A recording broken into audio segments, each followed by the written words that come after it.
Once upon a time, two friends, Lily and Jack, were on a summer road trip through the countryside. They had spent the entire day exploring small towns, laughing, and taking pictures. As the sun began to set, they stumbled upon a village that neither of them had seen before. The road was winding and narrow, surrounded by tall trees that created a canopy over the path. The village appeared old, almost forgotten, with faded cottages and streets that seemed eerily empty. "Looks like we're the only ones here," Jack said, his voice tinged with curiosity. Lily squinted at a weathered sign that read, "Welcome to Blackthorn Hollow." The name didn't sit right with her. She'd never heard of this place, and it felt strange. But they were young, adventurous, and determined to explore. They parked their car near an abandoned-looking inn.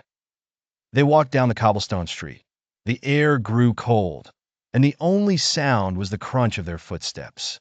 As they wandered deeper into the village, an unsettling silence settled around them. At first, it seemed like no one was around. Then, out of the corner of her eye, Lily saw a shadow dart past one of the windows of a nearby cottage. She stopped, her heart racing. "Did you see that?" she whispered to Jack. Before he could answer, a low, echoing voice filled the air.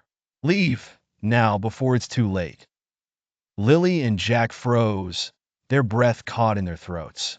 The voice sounded ancient and full of sorrow. They turned to look for the source, but saw no one. They began to feel a rising sense of dread, as though something was watching them. Suddenly, the ground beneath them rumbled, and the entire village seemed to shift, as if it were alive. The sky turned dark, and strange, flickering lights appeared in the distance. A woman's figure emerged from one of the cottages, her long black hair flowing in the wind. She looked at them with kind but tired eyes. "You're not supposed to be here," the woman said softly. "This village is cursed, and those who come are trapped here forever, lost in the shadows." Lily took a step forward, her curiosity outweighing her fear. "What do you mean? How do we get out?" The woman hesitated, her gaze darting to the other villagers, who now appeared from the shadows, their eyes empty and hollow. "Only one way," the woman whispered. "You must find the heart of the village, the old well. But beware, for the well is guarded by the spirit of the village. It will test your will and your courage." Without another word, the woman faded into the shadows, leaving Lily and Jack standing in the middle of the street, surrounded by the haunted figures of the villagers. "Do you think we should go?" Jack asked, fear in his voice. Lily nodded. "We don't have a choice." The two friends ventured toward the center of the village, where the old well was said to be. The shadows seemed to stretch and warp around them as they walked. Every corner they turned brought a new whisper or cold draft. The air was thick with tension, but they pressed on, determined to find the well.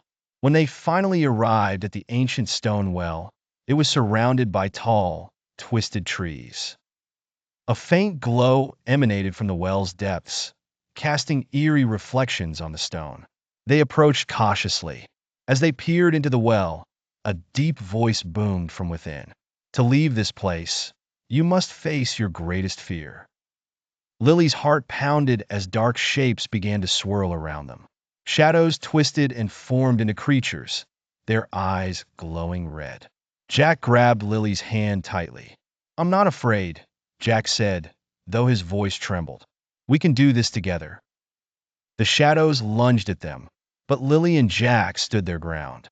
Jack's hand squeezed Lily's in solidarity, and Lily, drawing strength from him, faced the shadows head-on.